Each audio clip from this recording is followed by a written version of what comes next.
Ok, meus amigos, vamos continuar nosso estudo, Direito Constitucional, artigo 5º, para fechar o curso. Na tela para vocês, próximo inciso, diz o seguinte.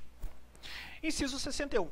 Ninguém será preso senão em flagrante delito ou por ordem escrita e fundamentada da autoridade judiciária competente, salvo em caso de transgressão militar ou crime propriamente militar, ok? Então, gente, olha só, o que diz pra gente este inciso? Esse inciso diz pra gente, é uma garantia de que ninguém pode ser preso senão em flagrante delito. Ou seja, uma pessoa, ela só poderá ser presa em duas situações. A primeira situação é se ela estiver cometendo um crime e ela foi pega no flagrante, no cometimento daquele crime, ok? E esse flagrante delito permite que ela seja presa, porque a regra é, ninguém será preso.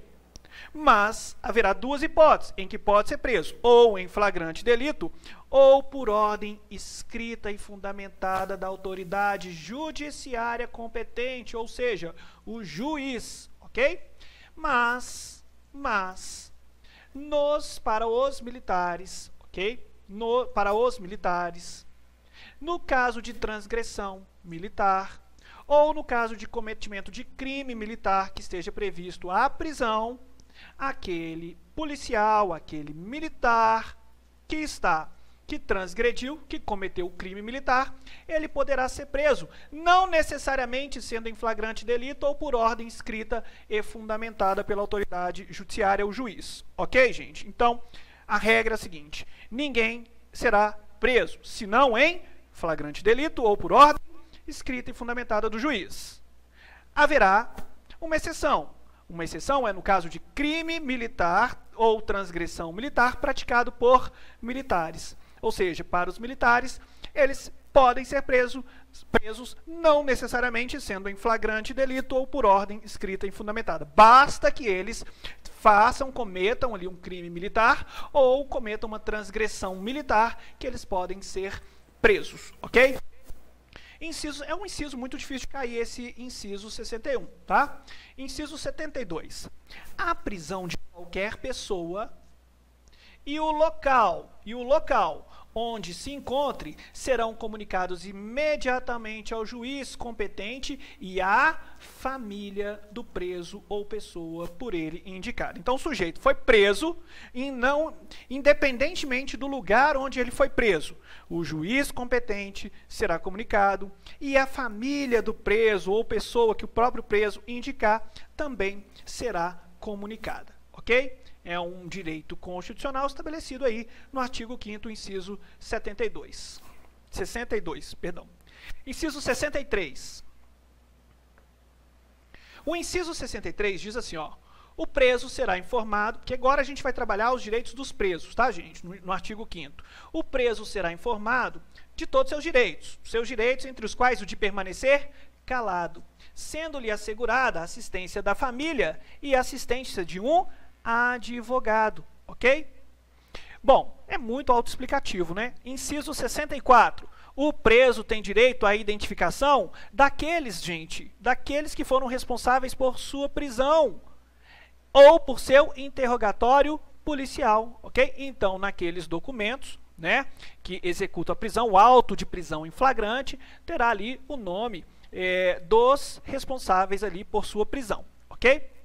Inciso 65. A prisão ilegal será imediatamente relaxada pela autoridade judiciária. Olha, o sujeito foi preso, não observou ali as regras legais para que ele tivesse sido preso, e aquela prisão, então, não seria um caso de habeas corpus, ok? Não seria o caso de habeas corpus, mas sim o caso de um relaxamento de prisão, justamente porque essa prisão ela foi ilegal, ok? Inciso 66. Ninguém será levado à prisão ou nela mantido quando a lei admitir liberdade provisória com ou sem fiança. O que é liberdade provisória, pessoal? Liberdade provisória é acontece naqueles crimes, não é? Que é permitido que o sujeito responda por aquele crime em liberdade. Ou seja, ele não será levado à prisão.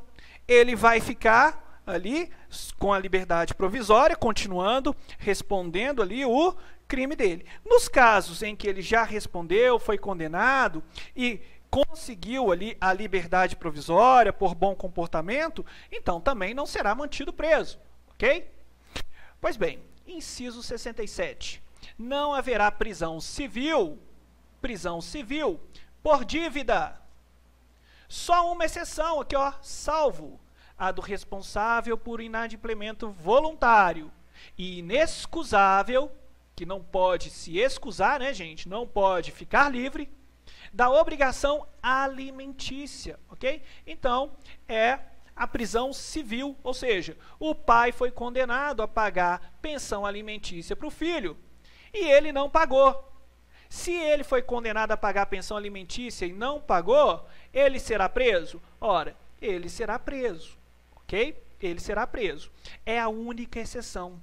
Não haverá prisão civil por dívida. A única exceção de prisão civil por dívida é da inexcusável obrigação de prestar alimentos, ok? A do depositário infiel.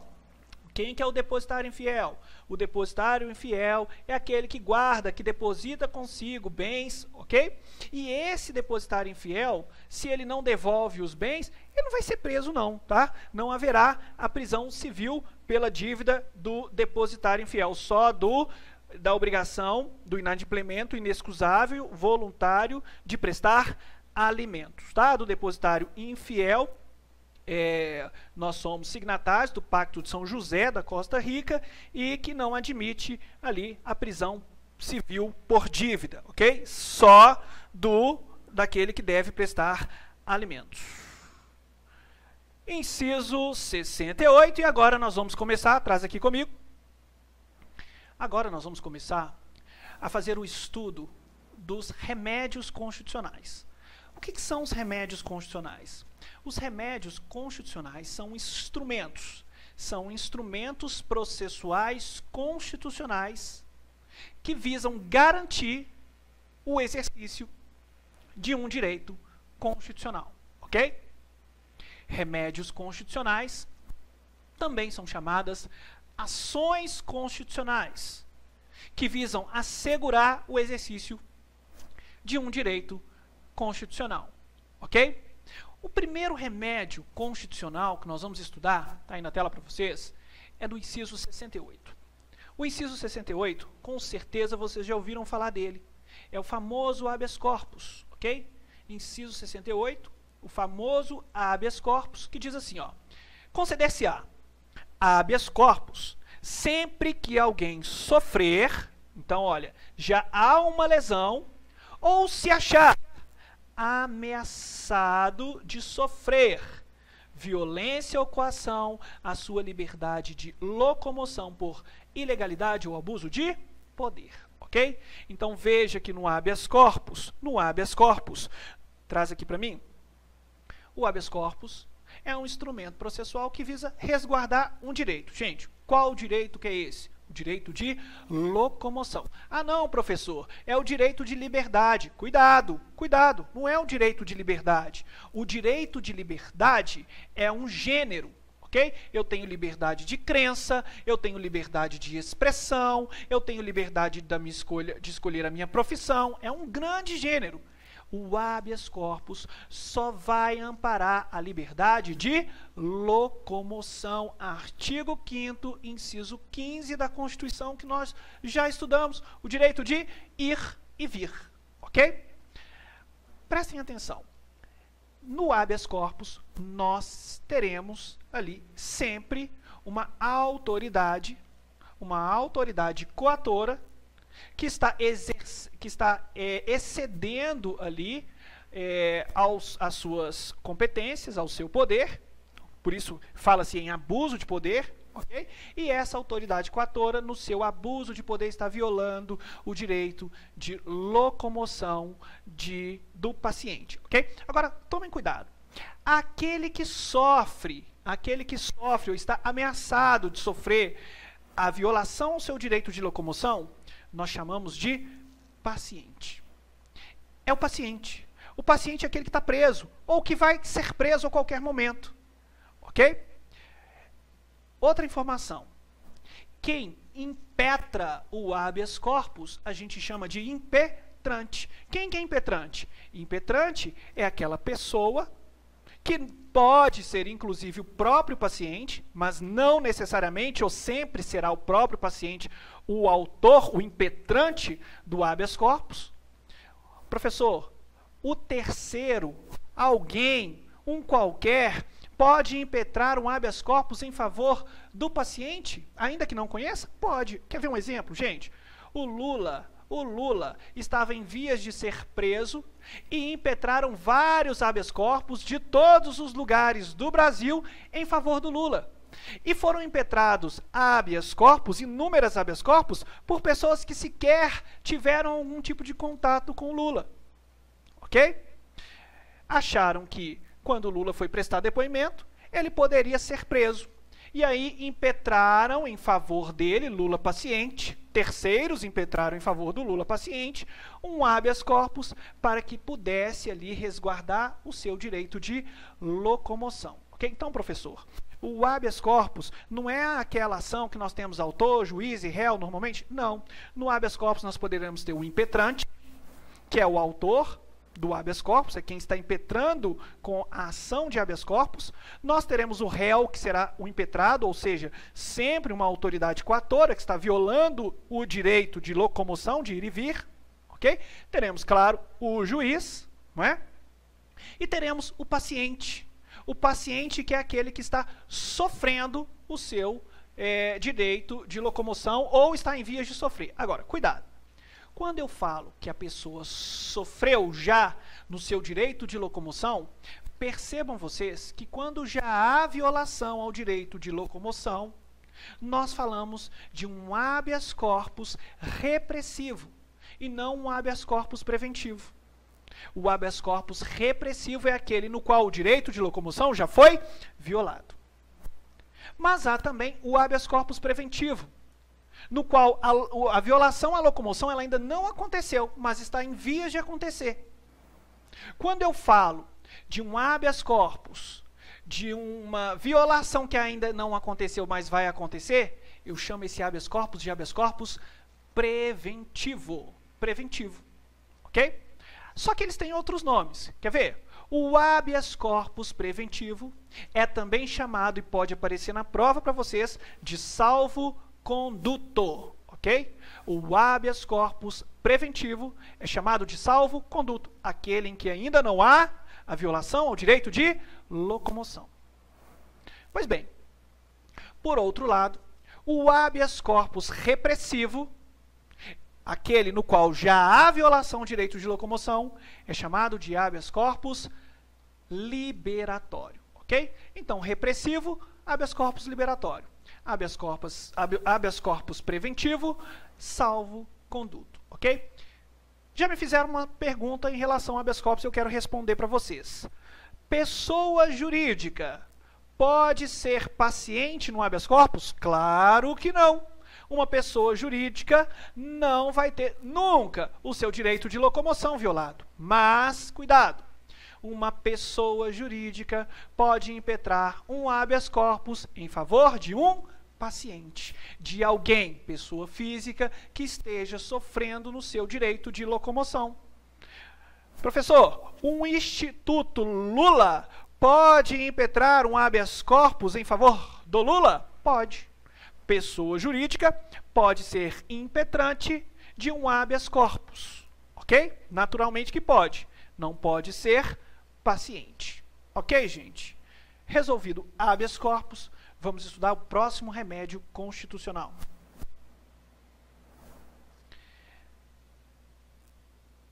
Inciso 69, diz assim: conceder-se-á mandado de segurança para proteger direito líquido e certo, não amparado nem por habeas corpus e nem por habeas data, quando responsável pela ilegalidade ou abuso de poder for autoridade pública ou agente de pessoa jurídica, no exercício de atribuições do poder público. Então, traz aqui para mim, vamos falar de um importante remédio constitucional, que é um mandado de segurança. Não é mandato.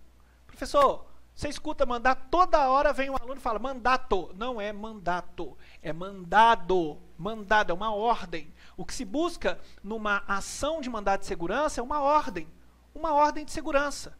Para quê? Qual é o objeto? O que se busca com o mandado de segurança e por que que foi impetrado o mandado de segurança? Porque houve uma violação a um direito líquido e certo, ok?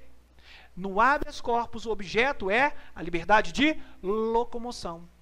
No mandado de segurança, o objeto é a violação a um direito líquido e certo. Professor, o que, afinal de contas, é um direito líquido e certo?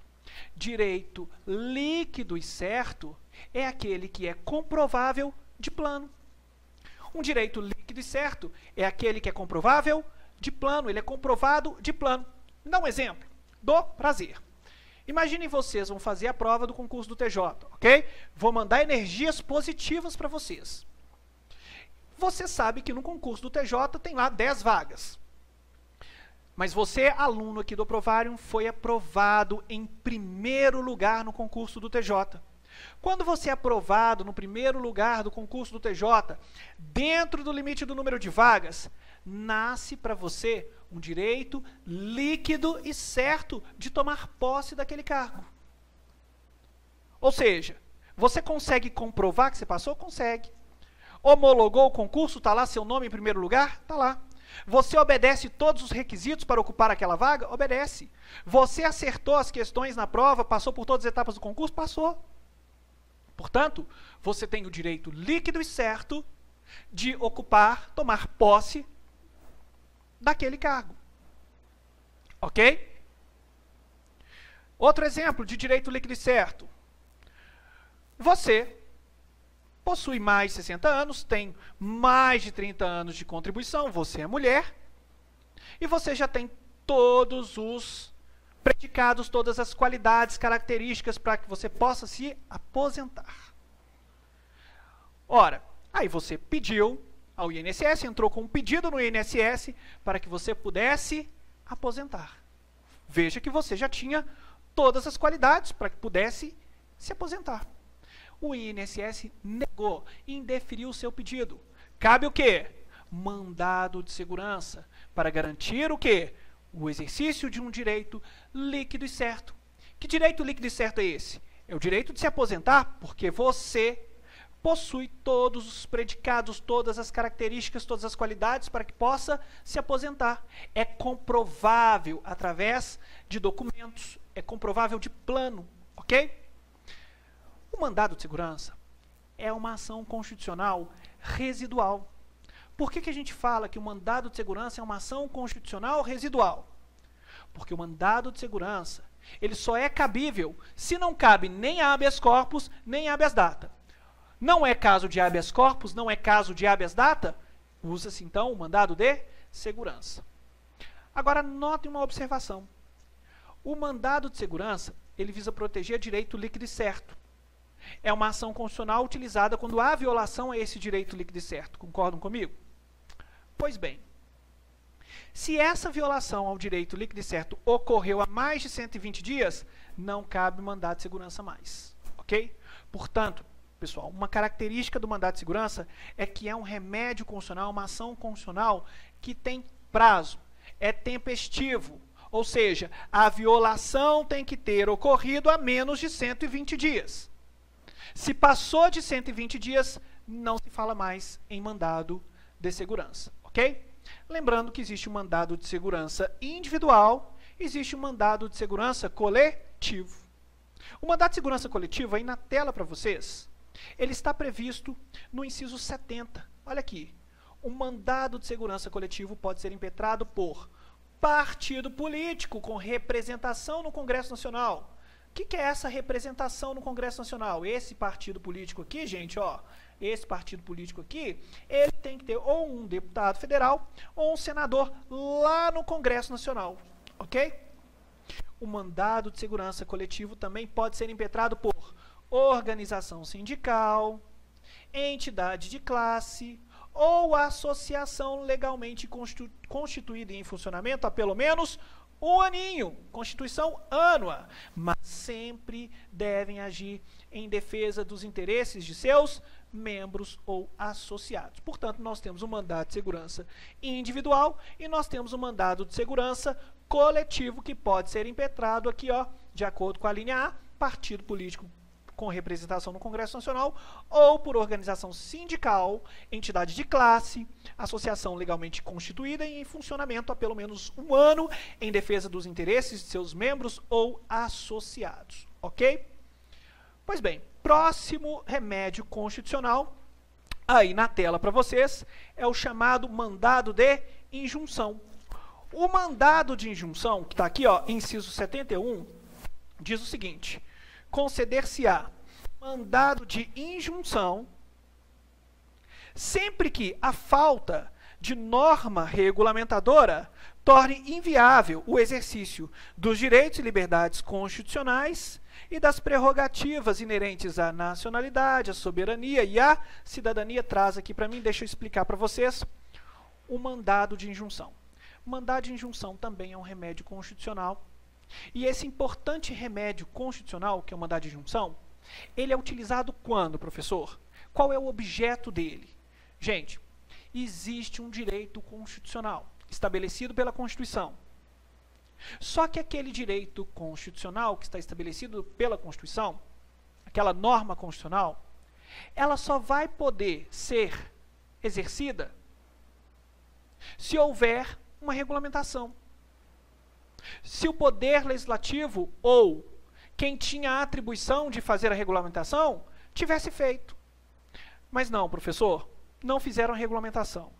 Não há regulamentação. Bom, se não há regulamentação, alguém deixou de trabalhar.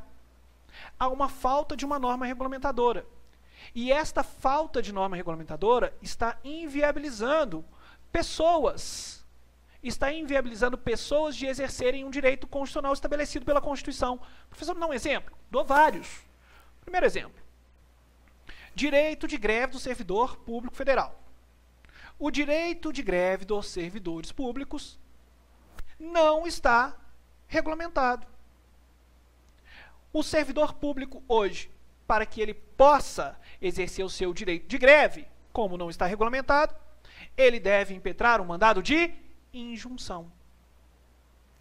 Professor, então, aquele servidor que sabe que possui o direito de greve, mas não pode exercer por falta de regulamentação, para que ele exerça, basta que ele impetre o mandado de injunção? Exatamente. É isso aí. Ok? Um outro exemplo. Artigo 18, parágrafo 4º. Artigo 18, parágrafo 4º, traz regras de criação do município. Nós temos lá que, para criar municípios, tem que ter plebiscito, tem que ter lei complementar federal. Opa! Há lei complementar federal que permita que se crie municípios hoje no ordenamento jurídico brasileiro? Não. Não há. Não há. Então, nós estamos diante de uma norma constitucional de eficácia limitada, ou seja, aquela que ela até produz algum efeito, mas ela não produz todos os efeitos porque falta regulamentação. Exatamente. O que se pode fazer? Ora, pode impetrar um mandado de injunção. O mandado de injunção também pode ser coletivo, embora não haja previsão na Constituição do mandado de injunção coletivo. O mandado de injunção coletivo está na lei do mandado de injunção, que é a Lei 13.300, e pode ser impetrado pelo Ministério Público, pela Defensoria Pública, por partido político com representação no Congresso Nacional, por entidade de classe, associação legalmente constituída há um ano. Ok? Então, do mesmo modo que existe mandado de segurança individual ou coletivo, existe também mandado de injunção individual ou coletivo. Ok? Na tela para vocês, próximo remédio constitucional, inciso 72, conceder-se-á habeas data. O habeas data, ele será concedido aqui, ó, para, primeiro, assegurar o conhecimento de informações relativas à pessoa do impetrante, constante de registros ou banco de dados de entidades governamentais ou de caráter público, ok? Ou seja, só pode ser dados constantes de registros ou bancos de dados de entidades governamentais ou de caráter público. Não adianta buscar dados, impetrar habeas data, para buscar dados pessoais da pessoa do impetrante contra empresa privada. Não adianta, não adianta. A não ser que essa empresa privada seja de caráter público. Por exemplo, Serasa, SPC, ok? São entidades privadas, porém de caráter público. Ok? Outro objeto do habeas data não é só para obter a informação, não é só para assegurar o conhecimento de informações, é também para retificação de dados, quando não se prefira fazê-lo por processo sigiloso, judicial ou administrativo. Então, traz aqui para mim, habeas data, em resumo, serve para 3 coisas: obter, retificar ou anotar. Obter o quê? Anotar o quê? Retificar o quê? As informações da pessoa do impetrante. Então, não é possível que alguém entre com um habeas data, impetre um habeas data, para obter informação de terceiro. Não é possível. Também não é possível que alguém impetre um habeas data para obter informações de caráter público. A informação geral. Ah, eu quero saber, aí, olha, quanto que gastou naquela obra pública. Não adianta. Não adianta. Eu quero saber quanto que o deputado X recebeu de votos. Veja, o habeas data é um remédio constitucional impetrado somente para obter dados da pessoa do impetrante. Para 3 coisas: obter a informação, anotar a informação ou retificar a informação. Ok? Detalhe acerca do habeas data. É preciso que haja, para impetrar um habeas data, é preciso que haja o esgotamento da via administrativa. É preciso que haja uma recusa das entidades governamentais que possuem os dados, ou de caráter público que possuem os dados, para que o impetrante, a pessoa que busca ali os seus dados, possa impetrar um habeas data. Ok? Pois bem, esse é o habeas data. Próximo remédio constitucional na tela para vocês.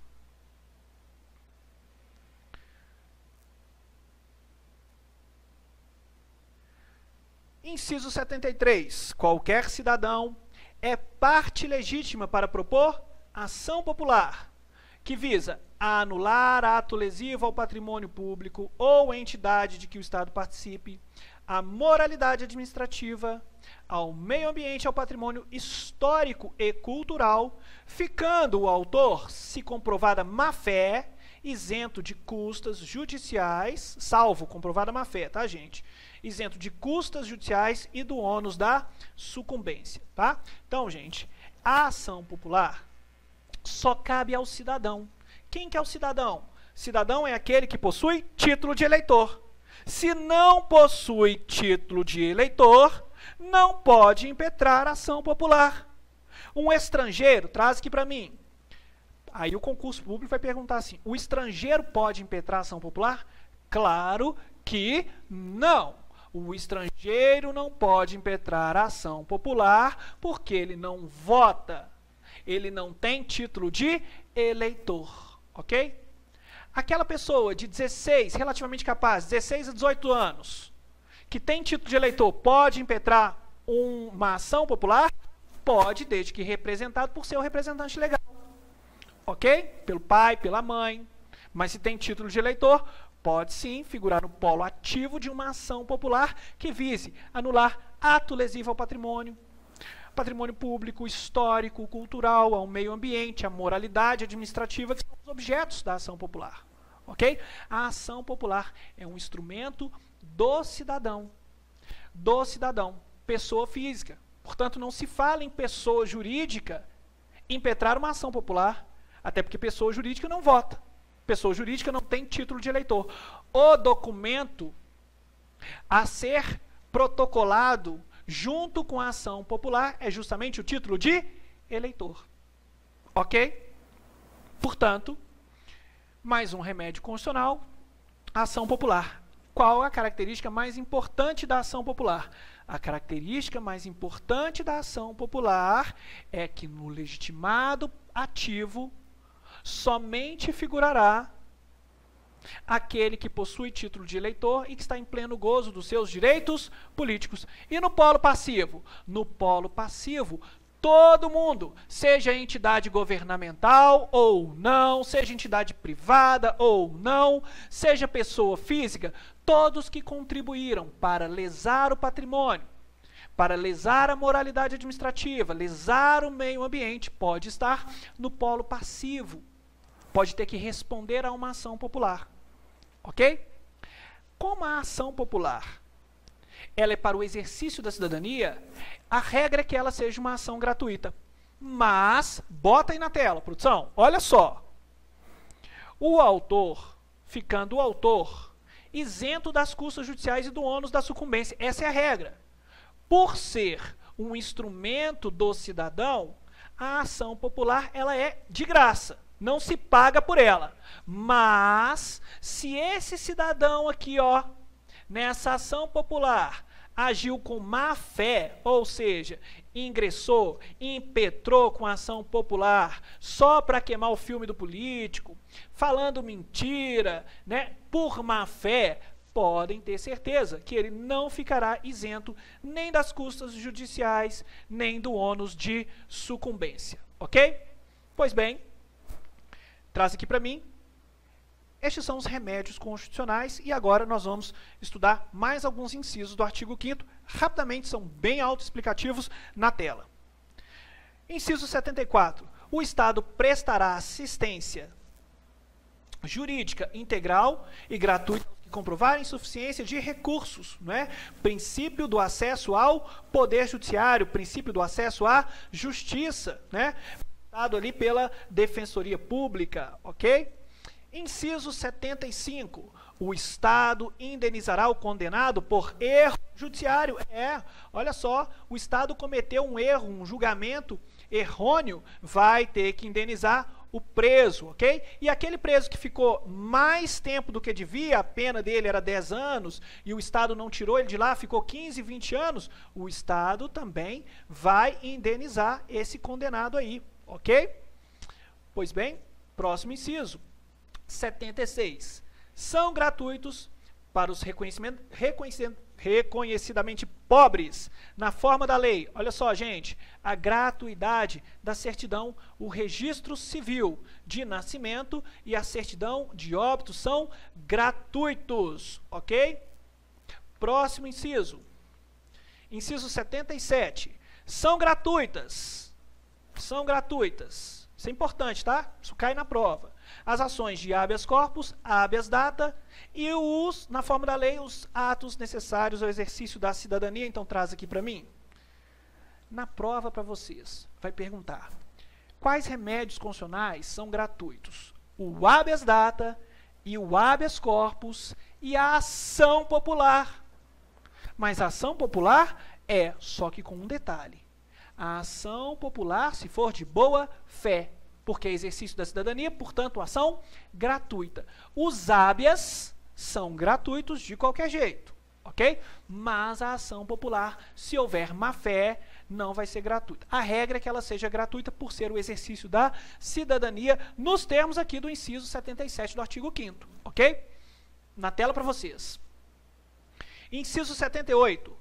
A todos no âmbito judicial e administrativo são assegurados a razoável duração do processo e os meios que garantem a celeridade de sua tramitação. Ou seja, é um inciso que está aqui, na verdade, para dizer que o processo ele deve ter uma duração razoável. Hoje nós sabemos que isso não acontece, isso não é bem assim, ok? Mas tem esse inciso 78, que é um direito fundamental, que está no artigo 5º aí para vocês, tá? Bom, Já falamos em aulas anteriores do parágrafo 1º, que os direitos e garantias fundamentais têm aplicação imediata. Já falamos do parágrafo 2º em aulas anteriores, que os direitos e garantias nessa Constituição não excluem outros decorrentes do regime e dos princípios por ela adotados, tratados internacionais, ou seja, os direitos fundamentais, os direitos e garantias aqui na Constituição, eles não estão só na Constituição, eles estão também na legislação infraconstitucional, nos tratados internacionais. Falamos muito disso. E o parágrafo 3º, então, nem se fala, né? Nós falamos, parágrafo 3º, só para relembrar, porque tem caído muito na prova, o que diz o parágrafo 3º? Que os tratados internacionais que versarem sobre direitos humanos e que forem aprovados em cada casa do Congresso Nacional, em 2 reuniões, obtendo 3/5 dos votos dos respectivos membros, aquele tratado internacional, somente aquele que versar sobre direitos humanos e que passou por esse procedimento, ele será também emenda constitucional, ok?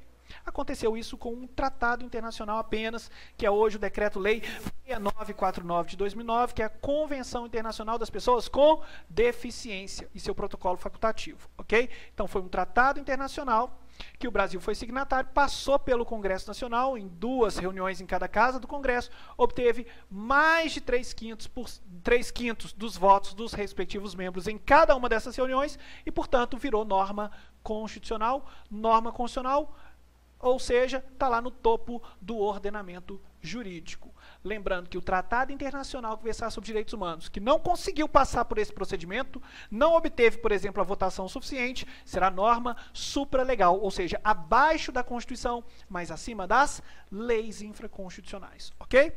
E o parágrafo 4º, para terminar, o Brasil se submete à jurisdição do Tribunal Penal Internacional, a cuja criação tenha manifestado a adesão, ou seja, nós estamos sujeitos aí ao julgamento do TPI, chamado, o famoso TPI, que é o Tribunal Penal Internacional. Traz aqui para mim. Pessoal, foi um grande prazer estar aqui com vocês durante esse tempo. Espero que vocês obtenham resultados fantásticos aí no TJ. Durante todo o curso, nosso foco foi passar para vocês todos os temas, né, todos os tópicos, todas as leis que foram cobradas no conteúdo programático. E eu desejo a vocês que vocês façam a melhor prova possível, fiquem tranquilos, ok? Tranquilidade na hora da prova, concentração, ok? Vocês estudaram aqui e eu tenho confiança, plena confiança de que vai dar muito certo. Apesar do número de vagas não ser tão atrativo, o TJ chama bastante, ok? Então, mantenham o foco, mantenham a esperança e olha, no dia da prova, certeza que vocês irão se lembrar de nós aqui, professores, principalmente no momento da prova, ok? Então, façam a prova com muita calma, com muita tranquilidade que vai dar certo. Muito obrigado por terem escolhido aqui a nossa equipe, a equipe do Aprovário, e eu aguardo vocês aqui para futuros cursos, né, para outras oportunidades, outros certames, outros editais que teremos aqui, ok? Eu e a minha dileta e a minha fantástica equipe de professores, ok? Um grande abraço para vocês, até lá, tchau, tchau.